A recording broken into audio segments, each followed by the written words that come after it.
ഏറ്റവും ശക്തമായിട്ടുള്ള ഘടകകക്ഷികൾ അതിന് നേതാക്കളുടെ ഉപവിഷ്ടരായിട്ടുണ്ട്.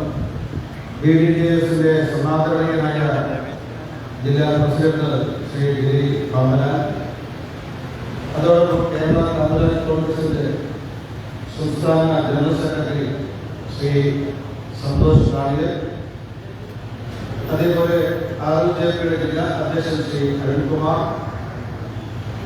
കമ്മ്യൂണിസ്റ്റ് കോൺഗ്രസ് ജില്ലാ അധ്യക്ഷൻ ശ്രീ ജയേഷ്, SDIയുടെ ജില്ലാ പ്രസിഡന്റ് ശ്രീ വിജയൻ ആനയിൽ, ശിവസേനയുടെ ജില്ലാ പ്രസിഡന്റ് ശ്രീമാൻ അരുൺ, അതേപോലെ ശ്രീ വിജയനാരായണൻ, ഉപവിഷ്ടരായിട്ടുള്ള മറ്റ് BJPയുടെയും ഘടകകക്ഷികളുടെ നേതാക്കളെ, സദസ്സിൽ സന്നിഹിതരായിട്ടുള്ള നിരവധി BJPയുടെ ഘടകകക്ഷികളെയും മുതിർന്ന നേതാക്കളുടെ സഹോദരന്മാരെ, സഹപ്രവർത്തകരെ ഉൾപ്പെടുന്നു. കോഴിക്കോട് ലോകസഭാ മണ്ഡലം തെരഞ്ഞെടുപ്പ് കമ്മിറ്റിയുടെ ഓഫീസിന്റെ ഔപചാരികമായ ഉദ്ഘാടനമാണ് ഭദ്രദീപമൂർത്തി ഇവിടെ നിർവഹിക്കപ്പെടുന്നത്. വളരെ വിപുലവും വിശാലവുമായിട്ടുള്ള എല്ലാ ആധുനിക ശാസ്ത്ര സാങ്കേതിക വിദ്യകളെയും ഉപയോഗപ്പെടുത്തിക്കൊണ്ടുള്ള വിപുലമായ വിശാലമായ തെരഞ്ഞെടുപ്പ് കമ്മിറ്റി ഓഫീസാണ് എന്നിവിടെ ഉദ്ഘാടനം ചെയ്തത്. വിശാലമായ ഹാളുകൾ, അതേപോലെ തന്നെ മാധ്യമങ്ങൾക്ക്, സാമൂഹ്യ മാധ്യമങ്ങൾ, അതുപോലെ തന്നെ പ്രസ് കോൾ സെന്ററുകൾ, ഇതേപോലെ എല്ലാ സൗകര്യങ്ങളും ഉള്ള ഒരു ഓഫീസിന്റെ ഉദ്ഘാടനമാണ് ഇന്നിവിടെ നിർവഹിക്കപ്പെടുന്നത്. മാത്രമല്ല, കഴിഞ്ഞ കോർപ്പറേഷൻ തെരഞ്ഞെടുപ്പിൽ BJP തിളക്കമാർന്ന വിജയം കരസ്ഥമാക്കി. നമ്മുടെ ബിനീഷ് ജയിച്ച ഡിവിഷനിലാണ് നമ്മുടെ തെരഞ്ഞെടുപ്പ് കമ്മിറ്റി ഓഫീസ് ഇവിടെ ഉദ്ഘാടനം ചെയ്യപ്പെടുന്നത് എന്നുള്ളത് ഒരു പ്രത്യേകത. ഒരു വിജയത്തിന്റെ അന്തരീക്ഷത്തിന് അതിന് ഒരു അടിത്തറ നമ്മുടെ ഈ തെരഞ്ഞെടുപ്പ് കമ്മിറ്റി ഓഫീസിൽ ഉണ്ട് എന്ന് സൂചിപ്പിക്കാൻ വേണ്ടിയിട്ടാണ് ഞാൻ ഇക്കാര്യം ഇവിടെ ആനുഷ്ഠാനികമായി പരാമർശിച്ചത്. പ്രിയമുള്ള ദീർഘമായിട്ട് സംസാരിക്കുന്നതിന്റെ വൈകിവേളയിൽ 12 മണിക്ക് നിശ്ചയിച്ച പരിപാടിയാണ് ഇപ്പോൾ 2 മണിയിലേക്ക് എത്തുന്നത്. അതുകൊണ്ട് എല്ലാവരുടെയും വികാരം എന്താണെന്ന് നിങ്ങളെക്കാൾ കൂടുതൽ നന്നായി അറിയാം. ഞാനും അതിനേക്കാൾ കൂടുതൽ വികാരപരമായിട്ടാണ് ഇവിടെ നിൽക്കുന്നത്. കൂടുതൽ സംസാരിക്കാൻ ആഗ്രഹിക്കുന്നില്ല.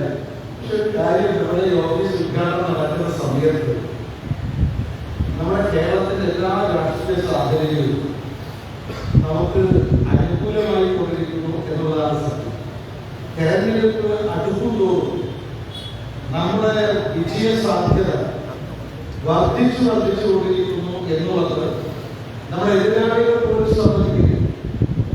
ഓരോ ദിവസം കഴിയുമ്പോഴും രാഷ്ട്രീയ സാഹചര്യം NDAക്ക് അനുകൂലമായി ദേശീയ തലത്തിലെന്ന പോലെ കേരളത്തിൽ മാറിക്കൊണ്ടിരിക്കുന്നു. അതിന്റെ പ്രകടമായ ഉദാഹരണമാണ് നേരത്തെ സജീവൻ സൂചിപ്പിച്ച LDFന്റെ സംസ്ഥാന കൺവീനറുടെ ഏറ്റവും ഒടുവിലത്തെ പ്രസ്താവന. അദ്ദേഹം പറഞ്ഞു, തിരുവനന്തപുരത്തും ആറ്റിങ്ങലും അതേപോലെ തൃശ്ശൂരും കോഴിക്കോടും ഭാരതീയ ജനതാ പാർട്ടി ഏറ്റവും മിടുക്കരായിട്ടുള്ള, കരുത്തരായിട്ടുള്ള സ്ഥാനാർത്ഥികളെയാണ് അവതരിപ്പിച്ചിട്ടുള്ളത്. മാത്രമല്ല, രണ്ടാമത്തെ അദ്ദേഹത്തിന്റെ പ്രസ്താവന, കേരളത്തിലെ 18ാം ലോക്സഭാ തെരഞ്ഞെടുപ്പിൽ കേരളത്തിൽ നടത്തുന്ന മത്സരം അത് LDFും NDAയും തമ്മിലുള്ള മത്സരമാണ് എന്നുകൂടി അദ്ദേഹം പ്രസ്താവിക്കുകയാണ്. അതായത് കേരളത്തിന്റെ രാഷ്ട്രീയം അദ്ദേഹത്തിന്റെ ഭാഷയിൽ പറഞ്ഞാൽ LDF വേഴ്സസ് NDA എന്നായി മാറിയിരിക്കുന്നു എന്നുള്ളതാണ്.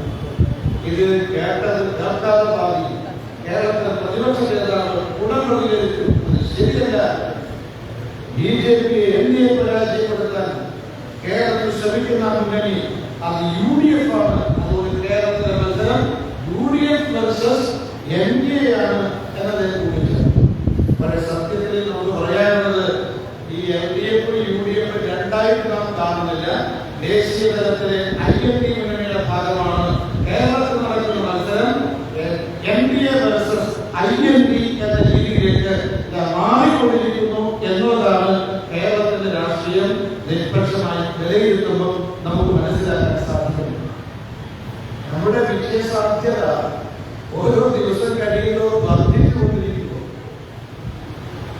അതിന്റെ പ്രതികരണം മറ്റു രീതിയിൽ വരുന്നത് ഒന്ന്, BJP നേരത്തെ പ്രധാനമന്ത്രി കേരളത്തിൽ ജനങ്ങളോട് അഭ്യർത്ഥിച്ചു 2019 വോട്ടിംഗ് ശതമാനം കഴിഞ്ഞ തെരഞ്ഞെടുപ്പിൽ കേരളത്തിലെ വോട്ടിംഗ് സമിതി NDAയുടെ വോട്ടിംഗ് ശതമാനം 2 ലഭിച്ചു. ഇത്തവണ BJPയുടെ സീറ്റിൽ 2 എത്തിക്കണം എന്ന് അദ്ദേഹം അഭ്യർത്ഥിക്കുകയാണ്. ഇവിടെ LDF UDF കുറിച്ചിട്ടില്ല. പക്ഷെ ഇപ്പോഴേ ഈ പ്രധാനമന്ത്രിയുടെ അഭ്യർത്ഥന, മോഡിയുടെ അഭ്യർത്ഥന കേരളത്തിലെ ജനങ്ങൾ നെഞ്ചേർക്കാൻ പോകുന്നു എന്നുള്ള യാഥാർത്ഥ്യം അംഗീകരിച്ചുകൊണ്ടാണ് LDFന്റെയും UDFന്റെയും നിലപാടിലും നയത്തിലും മാറ്റം വന്നിട്ടുള്ളത്. അത് അംഗീകരിച്ചുകൊണ്ടിരിക്കും. സംഭവിക്കുമെന്ന് അവർ ഉറച്ചു വിശ്വസിക്കുന്നു. കാരണം ഒരു ശക്തനായ പ്രധാനമന്ത്രി, ശക്തനായ നേതാവ് 10 വർഷക്കാലം രാജ്യഭരണം നടത്തി ആ രാജ്യഭരണത്തിന്റെ അടിസ്ഥാനം നടത്തിയിട്ടുള്ള വികസന പ്രവർത്തനങ്ങൾ, അതേപോലെ ജനക്ഷേമ പ്രവർത്തനങ്ങൾ, ഇതെല്ലാം ജനമധ്യത്തിൽ അവതരിപ്പിച്ച് വോട്ട് നേടുന്ന NDAക്ക് അനുകൂലമായിട്ട് ദേശീയ തലത്തിൽ എന്ന പോലെ കേരളത്തിലെ ജനങ്ങളും ചിന്തിക്കാൻ പോകുന്നു, വോട്ട് രേഖപ്പെടുത്താൻ പോകുന്നു എന്ന് LDFന്റെ UDFന്റെ നേതാക്കന്മാർ ഇപ്പോ മെല്ലെ മെല്ലെ അംഗീകരിച്ചു തുടങ്ങിയിരിക്കുന്നു. അതിന്റെ പ്രതികരണ കാരണം എല്ലാ ഭാഗത്തും ആളുകൾക്കും BJPയിലേക്ക് NDAയിലേക്ക് ചേർന്നുകൊണ്ടിരിക്കുകയാണ്. ഇപ്പൊ ഇന്ത്യ മുഴുവൻ, ഇന്ത്യയിലെ എല്ലാ കുടുംബങ്ങളും മോദി പരിവാറിനൊപ്പം അണിനിരക്കുകയും അതുകൊണ്ട് അതിൽ നിന്ന് മാറി നിൽക്കാൻ കരുണാകരന്റെ കുടുംബത്തിൽ കഴിയുന്നില്ല, ആന്റണിയുടെ കുടുംബത്തിൽ കഴിയുന്നില്ല. ഇപ്പോ കോൺഗ്രസിലെ പല കുടുംബങ്ങളും മോദി കുടുംബങ്ങളുമായിട്ട് യോജിച്ചു പോകാൻ തീരുമാനിച്ചിരിക്കുന്നു. ഇനി കമ്മ്യൂണിസ്റ്റ് കുടുംബം പല കുടുംബങ്ങളും NDAയുമായി സഹകരിച്ച് പ്രവർത്തിക്കും, മോദി കുടുംബത്തോടൊപ്പം ചേരും എന്ന കാര്യത്തിൽ യാതൊരു സംശയമില്ല. വരാനിരിക്കുന്ന നാളുകൾ അതിനകത്ത് തെളിയിക്കും. എല്ലാവരും BJPയിലേക്ക് NDAയിലേക്ക് ആൾ വരുമ്പോ ആ വരുന്നതിനെ കുറിച്ച് വലിയ ചർച്ചയാണ്. പത്മജാലോ എങ്ങനെ വന്നു, എന്തിനു വന്നു. ഇപ്പൊ ഇന്ന് നമ്മുടെ കായിക മേഖലയിലുള്ള പല ആൾക്കാർ ഇന്ന് BJPയിലേക്ക് ചേരാൻ പോകുന്നു. ഇനിയും പല നേതാക്കന്മാർ വരുന്നു. അപ്പോൾ ചാപ്പിട്ട് കൊടുക്കും എന്നൊക്കെ പല രീതിയിലുള്ള വ്യാഖ്യാനങ്ങളാണ് നടക്കുന്നത്. പക്ഷേ എല്ലാവരും NDAയിലേക്ക് വരികയാണ്. നമ്മൾ ആരെയും തടസ്സപ്പെടുന്നില്ല. നമ്മുടെ വാതിലുകൾ തുറന്നിട്ടിരിക്കുകയാണ്. നമ്മുടെ കേരളത്തിലെ ഒരു ചക്കമ്പുഴയുടെ രമണൻ എന്ന് പറയുന്ന കവിത നിങ്ങൾ കേട്ടിരിക്കും. ആ രമണൻ എന്നുള്ള കവിതയില് രമണൻ ചന്ദ്രിക രമണനോട് ചോദിക്കുന്നുണ്ട്, ദാനശാലയിൽ ആടുമേക്കാൻ ഞാനും വരട്ടെയോ ഇല്ല കൂടെ. ഇതേപോലെ ഇപ്പോ ഇന്ത്യയിലെയും കേരളത്തിലെ ജനങ്ങൾ ഒരു ഔഷധസമ്പൂർണമായ ഭാരതം കെട്ടിപ്പടുക്കാൻ ഞങ്ങളും നിങ്ങളെ കൂടെ പോരട്ടെയോ എന്ന് BJPയോട് NDAയോട് ചോദിക്കുകയാണ്. ആ ചോദിക്കുന്ന സമയത്ത് രമണൻ ചന്ദ്രികയോട് പറഞ്ഞ മറുപടിയല്ല നമ്മൾ പറയുന്നത്. രമണൻ ചന്ദ്രികയോട് പറഞ്ഞത്, നിന്നെ ഒരിക്കൽ ഞാൻ കൊണ്ടുപോകാം, ഇന്നു വേണ്ട ഓമയിലാണ് എന്നാണ്. പക്ഷേ ഔഷധസമ്പൂർണമായ ഭാരതം കെട്ടിപ്പടുക്കാൻ ഞങ്ങളും കൂടെ പോരട്ടെയോ എന്ന് ചോദിക്കുന്നവരോട് BJPയും NDA പറയുന്നു, ഇപ്പൊ തന്നെ പോകുന്നോ, ഇപ്പൊ തന്നെ പോകുന്നോ, ഇപ്പൊ തന്നെ ചേർന്നോ. ഇതാണ് നമ്മൾ നൽകുന്നത്. ഈ മാറ്റം കേരളം മുഴുവൻ ഉണ്ടായിക്കൊണ്ടിരിക്കുന്നു. പക്ഷേ മറുഭാഗത്ത് ഈ പരാജയ ഭീതി, ആശങ്ക, ഇതെല്ലാം നിലനിൽക്കുന്നത് കൊണ്ട് അവരുടെ നിലപാടിൽ വലിയ മാറ്റം വന്നു. സർവ സീമകളെയും ലംഘിച്ചുകൊണ്ടാണ് മതപ്രീണനം ഇപ്പൊ നടന്നുകൊണ്ടിരിക്കുന്നത്. മതപ്രീണനത്തിലൂടെ, മതങ്ങളെ പ്രീതിപ്പെടുത്തുന്നതിലൂടെ വോട്ട് നേടിയെടുക്കാനാണ് ഇപ്പൊ അവസാന ദിവസം എല്ലാ സീമകളും ലംഘിച്ചിരിക്കുക. CAയുടെ കാര്യത്തിൽ, അതേപോലെ നമ്മുടെ കാശ്മീരിലെ പുൽവാമയിലെ സൈനികരെ അതുപോലെ ചെയ്ത സമ്മതം ഇതൊക്കെ ഇവിടെ വോട്ട് തട്ടാനുള്ള രീതിയിൽ ഉപയോഗപ്പെടുത്തുക. ഒരു മതപരമായ വിഭാഗീയത സമൂഹത്തിൽ സൃഷ്ടിക്കാനാണ് മാർക്സിസ്റ്റ് പാർട്ടി കോൺഗ്രസ് ശ്രമിക്കുന്ന. ഇക്കാര്യത്തിൽ ഈ പ്രീണന നയത്തിനൊരു മത്സരിക്കുകയില്ല. ഇപ്പോ എന്ന് പറയുന്ന ഈ നിയമം പാർലമെന്റ് പാസാക്കിയത് ഇപ്പൊ എത്ര സംഭവിച്ചതിന് ചട്ടങ്ങൾ വന്നിട്ടുണ്ട്. അതുകൊണ്ട് ആർക്കും ദോഷമില്ല, കേരളത്തിന് ദോഷമില്ല, മുസ്ലിങ്ങൾക്കും ദോഷമില്ല. 18 കോടി മുസ്ലിങ്ങളെ ഈ പൗരത്വമായിട്ട് ഈ പൗരത്വ ഭേദ നിയമത്തിൽ ഒരു ബന്ധവുമില്ല. 2014 മുമ്പ് അഫ്ഗാനിസ്ഥാനും ബംഗ്ലാദേശിലും പാകിസ്ഥാനും പീഡനം അനുഭവിച്ചു കഴിഞ്ഞ് 2014 ഇന്ത്യയിലെ കുടിയേറി പാർത്ത ആവപ്പെട്ട ഹൈന്ദവ സമൂഹങ്ങളിൽപ്പെട്ടവര്, ക്രിസ്ത്യ സമുദായത്തിൽപ്പെട്ടവര്, മറ്റ് പാകിസ്ഥാൻ, ബംഗ്ലാദേശ്, അഫ്ഗാനിസ്ഥാൻ ന്യൂനപക്ഷ വിഭാഗത്തിൽപ്പെട്ടവർ അവർക്ക് പൗരത്വം നൽകാനാണ് ഈ നിയമം കൊണ്ടുവന്നത്. ഒന്നും ആർക്കും തടസ്സമല്ല, ആർക്കും എതിരില്ല. എന്നിട്ട് എന്താ ഇവിടെ മുസ്ലിങ്ങൾക്കെതിരാണെന്ന രീതിയിൽ മുസ്ലിങ്ങൾക്കിടയിൽ ഭയാശങ്കയുണ്ടാക്കുന്നു. ഞാൻ ചോദിക്കുന്നത് മാർക്സിസ്റ്റ് പാർട്ടിയോട്, കോൺഗ്രസിനോട് ചോദിക്കുന്നു, ഇവിടുത്തെ പാവപ്പെട്ട ഹിന്ദുക്കൾക്കും ക്രിസ്ത്യാനികൾക്കും അവർക്ക് പൗരത്വം നൽകുന്നതിൽ എന്തിനാണ് കോൺഗ്രസ് നിൽക്കുന്നത്? എന്തിനാണ് CPM നിൽക്കുന്നത്? ഇത്രമാത്രം ഹിന്ദു വിരുദ്ധത പാടുണ്ടോ? ഇത്രമാത്രം ക്രൈസ്തവ വിരുദ്ധത ഒരു രാഷ്ട്രീയ പാർട്ടി നിലപാട് സ്വീകരിക്കാൻ പാടുണ്ടോ? ഇതാണോ മതേതരത്വം? എല്ലാ മതങ്ങളോടും തുല്യമായി കാണുന്നതിലെ മതേതരത്വം. പക്ഷേ മാർക്സിസ്റ്റ് പാർട്ടിയുടെയും കോൺഗ്രസിന്റെയും ഈ CAA കാര്യത്തിൽ നിലപാട് ക്രൈസ്തവ വിരുദ്ധമാണ്, ഹൈന്ദവ വിരുദ്ധമാണ് എന്ന കാര്യത്തിൽ സംശയമില്ല. ഇത് മതേതരത്വമാണോ? അപ്പോൾ ഹൈന്ദവ സമൂഹത്തെ അവഗണിക്കുക, മുസ്ലിം സമൂഹത്തിൽ ആശങ്ക സൃഷ്ടിക്കുക, സമൂഹത്തിൽ ഒരു ഭാഗത്ത് ഹിന്ദു ക്രൈസ്തവ സമൂഹത്തെ, മറുഭാഗത്ത് മുസ്ലിം സമൂഹത്തെ അണിനിരത്തിക്കൊണ്ട് മതപരമായ വിഭാഗീയത ഉണ്ടാക്കാനാണ് CAA പേരിൽ മാർക്സിസ്റ്റ് പാർട്ടി കോൺഗ്രസ് ശ്രമിക്കുന്നത്. ഇതിൽ മത്സരിക്കുകയാണ്. മുഖ്യമന്ത്രി നമ്മുടെ കേരള ഗവൺമെന്റിന്റെ കോടതിയിൽ പോകുന്നു, ചെന്നിത്തല കോടതിയിൽ പോകുന്നു, DYFI കോടതിയിൽ പോകുന്നു, ലീഗ് സുപ്രീം കോടതിയിൽ പോകുന്നു. ഈ രംഗത്തിൽ മത്സരിക്കുകയാണ്. അതുകൊണ്ട് ഇത് കേരളത്തിലെ ജനങ്ങൾ കാണുമെന്ന കാര്യം സംശയമില്ല. തെരഞ്ഞെടുപ്പിൽ ഈ IMD മുന്നണിക്ക് വികസനത്തെ കുറിച്ച് പറയാൻ കഴിയില്ല, ജനക്ഷേമ പദ്ധതികളെ കുറിച്ച് പറയാൻ കഴിയില്ല. അതുകൊണ്ട് മതതീവ്രവാദത്തെ പ്രോത്സാഹിപ്പിച്ചുകൊണ്ട്, മതപ്രീണനം നടത്തിക്കൊണ്ട് വോട്ട് കരസ്ഥമാക്കാനാണ് ശ്രമിക്കുന്നത്. ഇത് കേരളത്തിന്റെ സാമൂഹ്യ സമരസതയെ, മതസൗഹാർദ്ദത്തെ ഗുരുതരമായി ബാധിക്കുമെന്ന് ഭാരതീയ ജനതാ പാർട്ടി മുന്നറിയിപ്പ് നൽകുന്നു.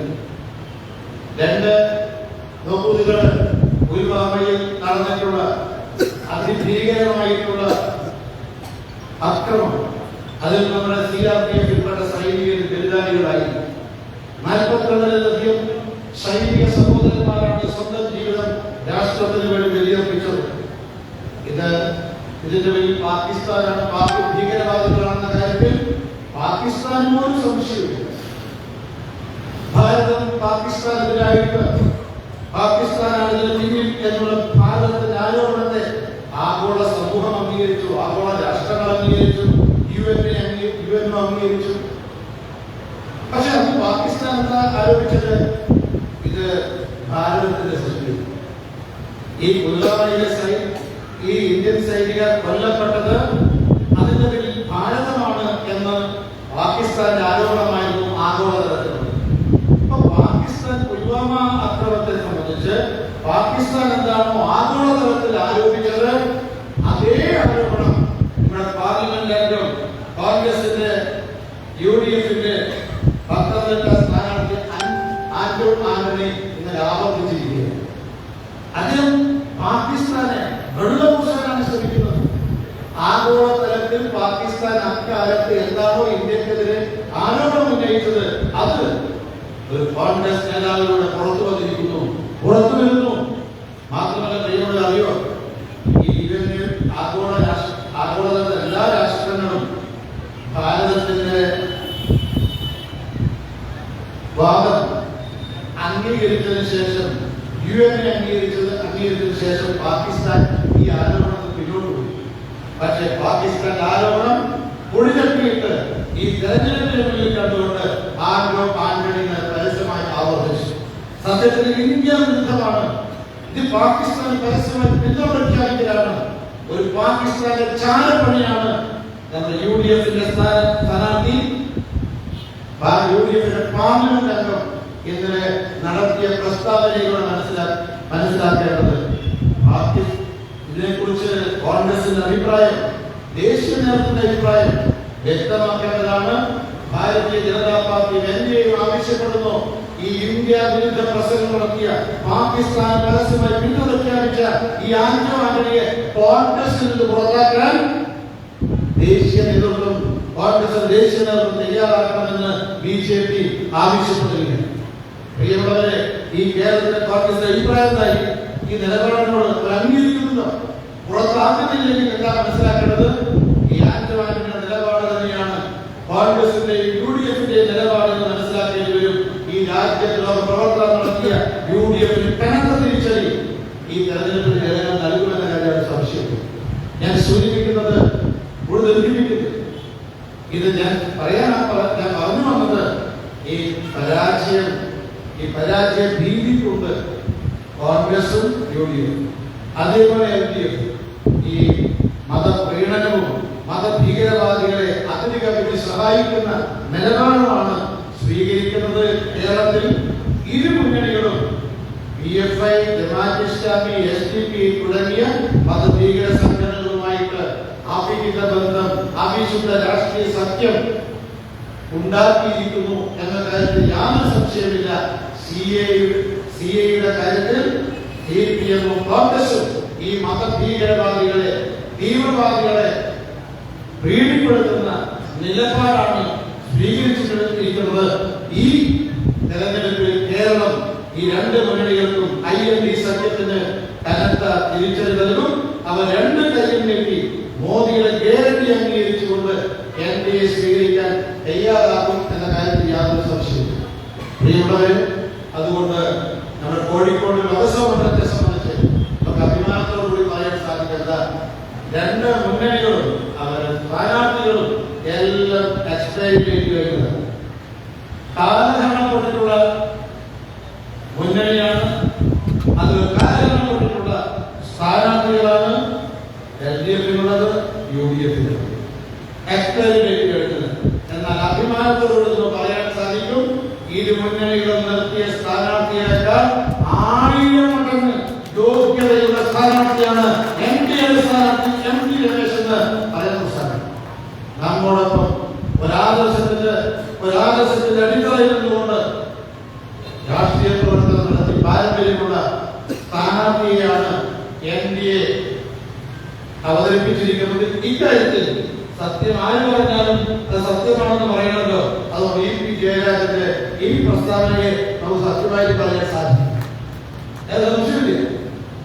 പക്ഷെ അതുകൊണ്ട് ഇടതുപക്ഷത്തിന്റെ ആളുകൾ ഇവിടെ ഞങ്ങൾ പറയുന്നത്, നിങ്ങള് MP രമേശിന് അനുകൂലമായി താമര ചിഹ്നത്തിൽ വോട്ട് രേഖപ്പെടുത്താൻ തയ്യാറാകണം എന്ന് വിനയപൂർവ്വം അഭ്യർത്ഥിക്കുകയാണ്. ഒരു അപേക്ഷ മാത്രമേ എനിക്കുള്ളൂ. ഏതായാലും ഒരു കാര്യം, ഒരു അത്ഭുതകരമായ രാഷ്ട്രീയ മാറ്റത്തിന് കേരളം വേദിയാകാൻ കൂടി പോകുന്നു ഈ തെരഞ്ഞെടുപ്പോടുകൂടി.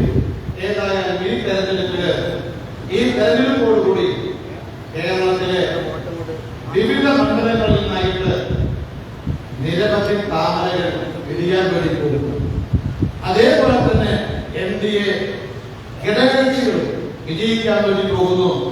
ഒരു അഭ്യർത്ഥന മാത്രമേ ഉള്ളൂ, ഈ ലോക്സഭാ തെരഞ്ഞെടുപ്പിൽ വിരിയാൻ വേണ്ടി പോകുന്ന നിരവധി താമരകളിൽ ഒരു താമര ഈ കോഴിക്കോട് താമരയാക്കി മാറ്റാൻ സഹപ്രവർത്തകരെ നമുക്ക് ഇനി മുതൽ അങ്ങോട്ട് പ്രവർത്തിക്കാൻ തയ്യാറാകണം. ഈ കാര്യാലയം നമ്മുടെ ഈ പ്രവർത്തനത്തിന്റെ കേന്ദ്രമായി മാറും. നമ്മുടെ വിജയത്തിന്റെ കേന്ദ്രമായിട്ട് നമുക്ക് ഈ കാര്യാലയത്തെ മാറ്റാൻ സാധിക്കണം.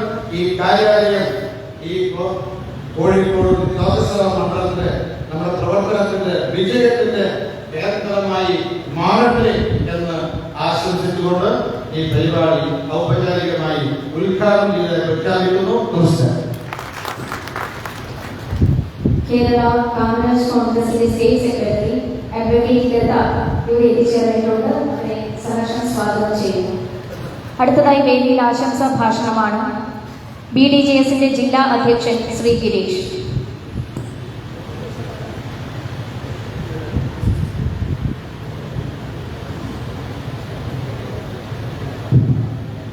ഏറെ ബഹുമാനായ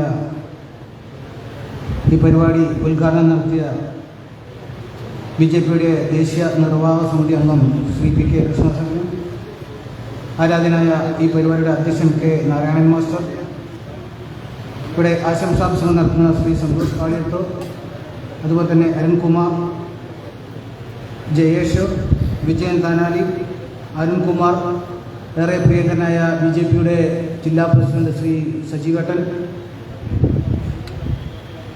നല്ലവരായ NDAയുടെ സഹപ്രവർത്തകർ, ഉദ്ഘാടകൻ ഏറെ കാര്യമായിട്ട് തന്നെ എല്ലാം സൂചിപ്പിച്ചു. കൂടുതലായിട്ടൊന്നും വിശദീകരിക്കുന്നില്ല. നമ്മുടെ ആദ്യ വിജയം തന്നെ എന്ന് പറയാൻ നമ്മുടെ സ്ഥാനാർത്ഥിയുടെ പദയാത്രകൾ ഉൾപ്പെടുന്ന പരിപാടികൾ ഗംഭീര വിജയമായിരുന്നു. നല്ല ജനപങ്കാളിത്തമുള്ള പരിപാടികളോടുകൂടി നമ്മൾ മുമ്പോട്ട് പോകുന്നു. അത് കഴിഞ്ഞ് നമുക്ക് ഇന്നിവിടെ കിട്ടിയ ഓഫീസ് നമ്മളെ വിജയത്തിൻ്റെ ഏറ്റവും വലിയൊരു തുടക്കമാണ്. ഒരു പാർട്ടിക്കും കിട്ടാത്ത അത്രയും സൗകര്യത്തോടു കൂടി ഈ ഹൈവേ ഈ നല്ലൊരു ഓഫീസ് കണ്ടെത്തിയ ആ വ്യക്തി, ഞാൻ കേട്ടത് ഇവിടെ റെനീഷാണെന്ന്, എന്തായാലും നല്ല ഒരു ഓഫീസാണ്. നമ്മൾക്ക് എല്ലാവർക്കും എത്തിപ്പെടാനും നമുക്ക് ഏതു നേരം നമ്മുടെ കാര്യങ്ങൾ ചർച്ച ചെയ്യാനും പറ്റിയൊരു ഓഫീസ് കിട്ടി. അത് സ്ഥാനാർത്ഥിയുടെ വിജയത്തിൻ്റെ തുടക്കം തന്നെയാണ്. ഭാവി നമുക്ക് അങ്ങോട്ട് കോഴിക്കോട് പാർലമെൻറ്റിൽ ഒരു താമര വിരിയും എന്ന ഉറച്ച വിശ്വാസത്തോടു കൂടി നമ്മൾ അങ്ങോട്ട് മുമ്പോട്ട് പോകുന്നു. എല്ലാവർക്കും എല്ലാവിധ വിജയ ആശംസകൾ നേർന്നുകൊണ്ട് BDJSന്റെ എല്ലാ ആശംസകളും നേർന്നു. നന്ദി, നമസ്കാരം. ആശംസാ ഭാഷണത്തിനായി കാമരാജ് കോൺഗ്രസ് സംസ്ഥാന ജനറൽ സെക്രട്ടറി ശ്രീ സന്തോഷ് കാളിയത്ത് അവരെ ക്ഷണിക്കുന്നു. ബഹുമാന്യ അധ്യക്ഷൻ ശ്രീ നാരായണ മാസ്റ്റർ, നമ്മുടെ ഈ ഓഫീസ് ഇവിടെ ഉദ്ഘാടനം ചെയ്ത കൃഷ്ണദാസ് ജി, BJPയുടെ ജില്ലാ പ്രസിഡന്റ് ശ്രീ അഡ്വക്കേറ്റ് സജീവൻ, അതുപോലെ തന്നെ വേദിയിലിരിക്കുന്ന BJPയുടെ സമുന്നത നേതാവ്, അതേപോലെ നമ്മുടെ ഘടകകക്ഷിയുടെ നേതാക്കളായ അരുൺകുമാർ, GM താനായി, അഡ്വക്കേറ്റ് ലത, ജയേഷ് തുടങ്ങി വേദിയിലും സദസ്സിലിരിക്കുന്ന ബഹുമാന്യ നേതാക്കളെ, നല്ലവരായ നാട്ടുകാർ, നമുക്കറിയാം ചേർത്തലയിലെ ശില്പശാലയോടുകൂടിയാണ് നമ്മുടെ NDA സംസ്ഥാനത്തിൻ്റെ നമ്മുടെ തെരഞ്ഞെടുപ്പ് പ്രചരണവുമായി ബന്ധപ്പെട്ടുള്ള പരിപാടി ആരംഭിച്ചത്.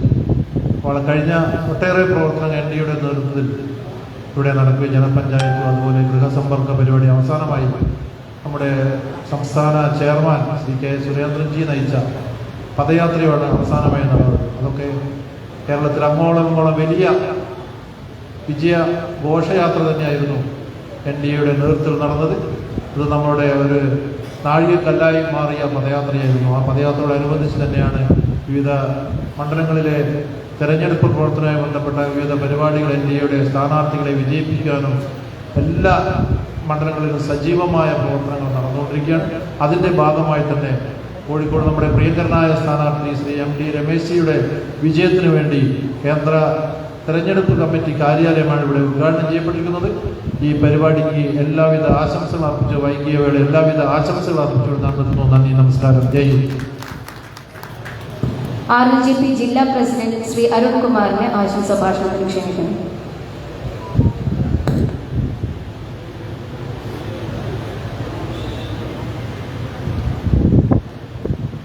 ഇതിലെ അധ്യക്ഷൻ നാരായണ മാസ്റ്റർ, അതുപോലെ തന്നെ ഈ സമ്മേളനം ഉദ്ഘാടനം ചെയ്ത BJPയുടെ ദേശീയ നേതൃത്വ അംഗം കൃഷ്ണജി, NDA ജില്ലാ ചെയർമാൻ അഡ്വക്കേറ്റ് VK സജീവേട്ടൻ, മറ്റു വേദിയിരിക്കുന്ന നേതാക്കന്മാർ, സദസ്സിലിരിക്കുന്ന BJP പ്രവർത്തകരെ എല്ലാവർക്കും നമസ്കാരം. കേരളത്തിൽ BJPയുടെ വിജയം അല്ലെങ്കിൽ NDAയുടെ വിജയം വളരെ അതിവേഗം നടക്കുകയാണ്. NDA ഈ പ്രാവശ്യം കേരളത്തിലെ ഏറ്റവും വലിയ മുന്നണിയായി മാറുന്ന ഈ സാഹചര്യത്തിൽ കോഴിക്കോട് നിന്ന് MT രമേശിയുടെ വിജയത്തിന് വേണ്ടി RLJPയുടെ മുഴുവൻ പ്രവർത്തകരും മുഴുവൻ സമയം ഉണ്ടാവുമെന്ന് മാത്രം പറഞ്ഞുകൊണ്ട് എൻ്റെ ഈ വാക്കുകൾ നിർത്തുന്നു. നന്ദി, നമസ്കാരം. SJD ജില്ലാ പ്രസിഡന്റ് ശ്രീ വിജയൻ താനായിൽ.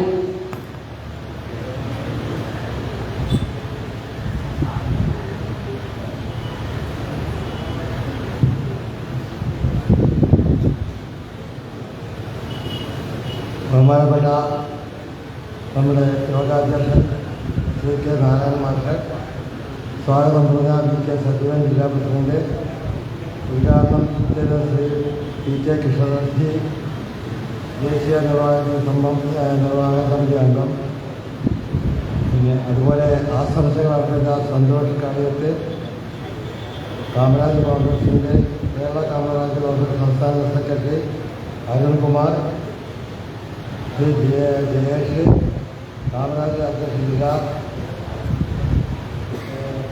പ്രസിഡന്റ്,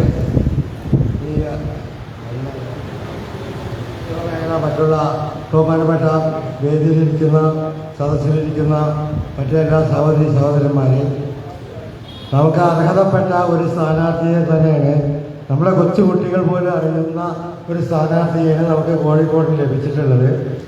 ആ സ്ഥാനാർത്ഥിയെ നമുക്ക് എല്ലാവിധത്തിലും വേണ്ട പിന്തുണ നൽകിക്കൊണ്ട് സ്ഥാനാർത്ഥിയെ നമുക്ക് വിജയിപ്പിച്ച് നമ്മുടെ കോഴിക്കോടിനെ വമ്പിച്ചൊരു വിജയമാക്കുവാൻ വേണ്ടി ഞങ്ങളോടൊപ്പം നിങ്ങളേവരും ഉണ്ടാവണമെന്ന് അഭ്യർത്ഥിച്ചുകൊണ്ട് ഞാൻ ആശംസകൾ അർപ്പിക്കുന്നു. ശിവസേന ഉത്തരമേഖല ഓർഗനൈസർ ശ്രീ അനൂപ് M.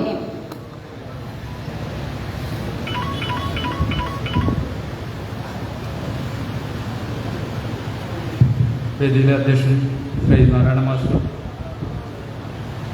ഉദ്ഘാടനം ചെയ്ത ഈ കോഴിക്കോട് ലോക്സഭാ പാർലമെൻറ്റ് മണ്ഡലം NDA തിരഞ്ഞെടുപ്പ് കമ്മിറ്റി ഓഫീസ് ഉദ്ഘാടനം ചെയ്ത ഭാരതീയ ജനതാ പാർട്ടിയുടെ ദേശീയ നിർവാഹക സമിതി അംഗം ശ്രീ VK കൃഷ്ണദാസ്ജി, അതുപോലെ തന്നെ നമ്മുടെ സ്ഥാനാർത്ഥി ശ്രീ MT രമേശേട്ടൻ, എല്ലാവർക്കും എൻ്റെ നമസ്കാരം. മാറുന്ന കോഴിക്കോടിൻ്റെ ശബ്ദമായി അടുത്ത പാർലമെൻറ്റിൽ കോഴിക്കോടിൻ്റെ ശബ്ദമായി മാറാൻ ശ്രീ MT രമേശ് ജിക്ക് എല്ലാവിധ ഭാവങ്ങളും എല്ലാവിധ അനുഗ്രഹങ്ങളും ഉണ്ടാകട്ടെ എന്ന് പറഞ്ഞുകൊണ്ട് ഈ കോഴിക്കോട് മാത്രമല്ല കേരളത്തിലെ 20 പാർലമെൻറ്റ് മണ്ഡലങ്ങളിലും NDAയുടെ സാരഥികൾക്ക് മികച്ച വിജയം ഉണ്ടാവട്ടെ എന്ന് ആത്മാർത്ഥമായി പ്രാർത്ഥിച്ചുകൊണ്ട് നിർത്തുന്നു. എല്ലാവർക്കും നന്ദി, നമസ്കാരം. സമാപന പ്രസംഗത്തിനായി നമ്മുടെ പ്രിയപ്പെട്ട സ്ഥാനാർത്ഥി ശ്രീ MT രമേശ് അവരെ സഹർഷം സ്വാഗതം ചെയ്യുന്നു.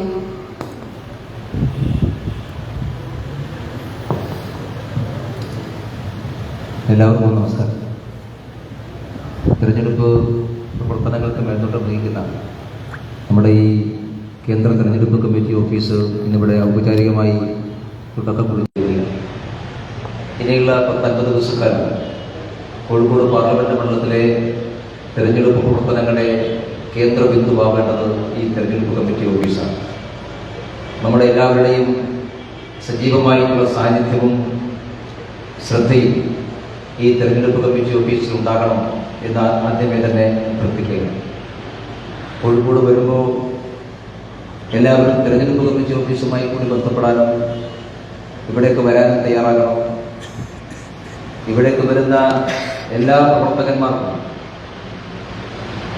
അവർക്ക് തിരഞ്ഞെടുപ്പുമായി ബന്ധപ്പെട്ട എല്ലാ വിവരങ്ങളും അറിയാനുള്ള സംവിധാനം ഈ തിരഞ്ഞെടുപ്പ് കാര്യാലയത്തിൽ സജ്ജമായി. ഒരുപാട് സമയം വൈകി ഞാൻ ദീർഘിപ്പിക്കുന്നില്ല.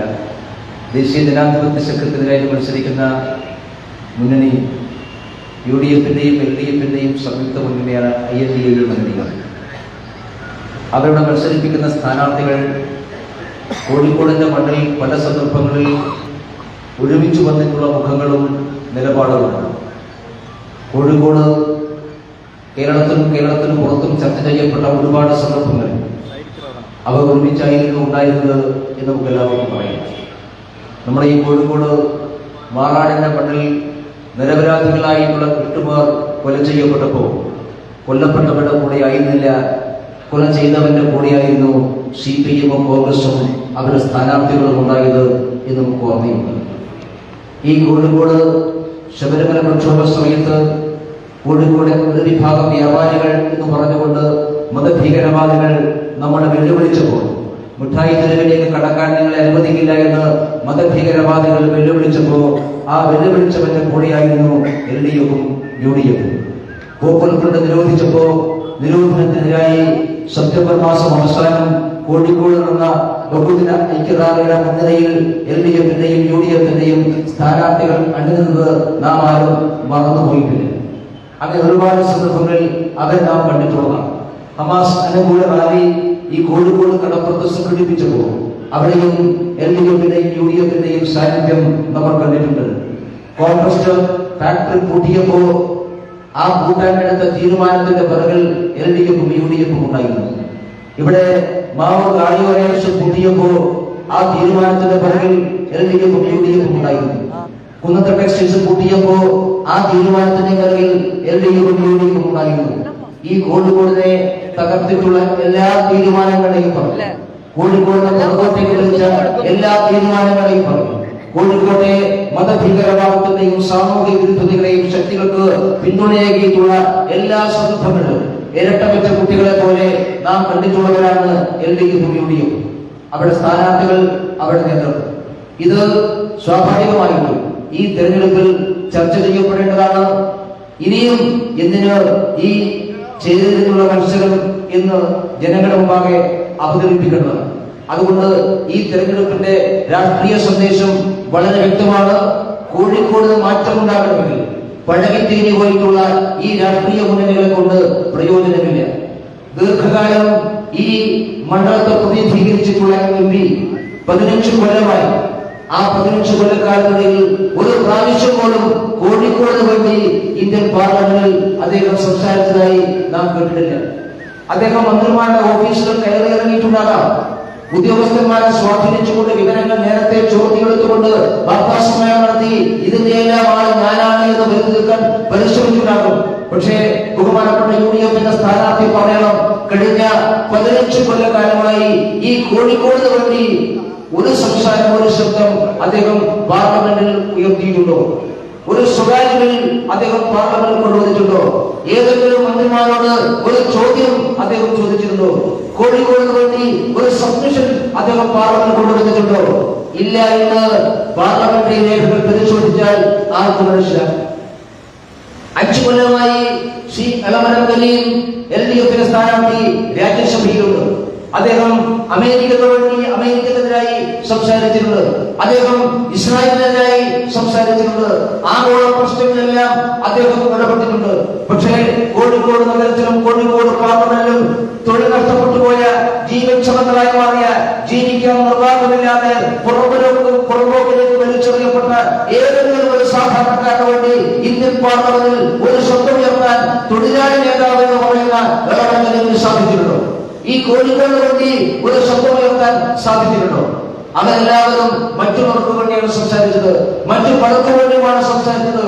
അതുകൊണ്ടാണ് കോഴിക്കോടിന്റെ ശബ്ദം ഇന്ത്യൻ പാർലമെന്റിൽ എത്തണമെങ്കിൽ ഈ പാർലമെന്റ് സമ്പന്നമായ പാർലമെന്റ് മണ്ഡലം, ഈ പാർലമെന്റ് മണ്ഡലം പാവപ്പെട്ടവന്റെയും സാധാരണക്കാരുടെയും മണ്ഡലമാണ്. പുതിയങ്ങാനം മുതൽ മാറാട് വരെ നീണ്ടു നടക്കുന്ന തീരദേശ മേഖലയിൽ കടലിനോട് മണ്ഡലിച്ചുകൊണ്ട് ജീവിതം നയിക്കുന്ന 10,000-കണക്കിന് മത്സ്യത്തൊഴിലാളികൾ ഉള്ള നാടാണ് നമ്മുടെ പാർലമെന്റ് മണ്ഡലം.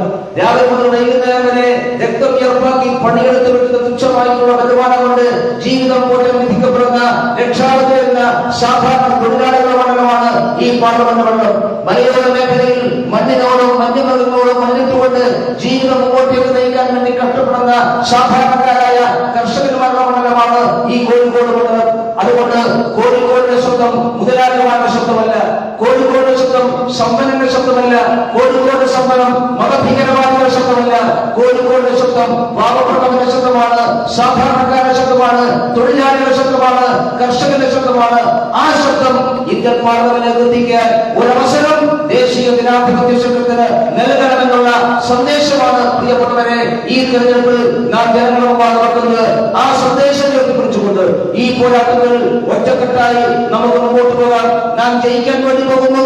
കോഴിക്കോട് പാർലമെന്റ് മണ്ഡലം ദേശീയ ജനാധിപത്യ ശക്തിന് കരകരമാവുകയാണ്.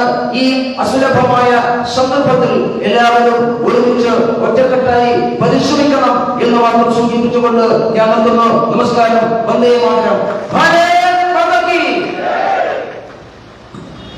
ഉദ്ഘാടന പരിപാടി ഇവിടെ അവസാനിക്കുകയാണ്. ഇതിനെത്തിച്ചേർന്നിരിക്കുന്ന എല്ലാവർക്കും നന്ദി അറിയിക്കുന്നു. ഉച്ചഭക്ഷണം തയ്യാറായിട്ടുണ്ട്. പ്രിയപ്പെട്ട മാധ്യമ സുഹൃത്തുക്കൾ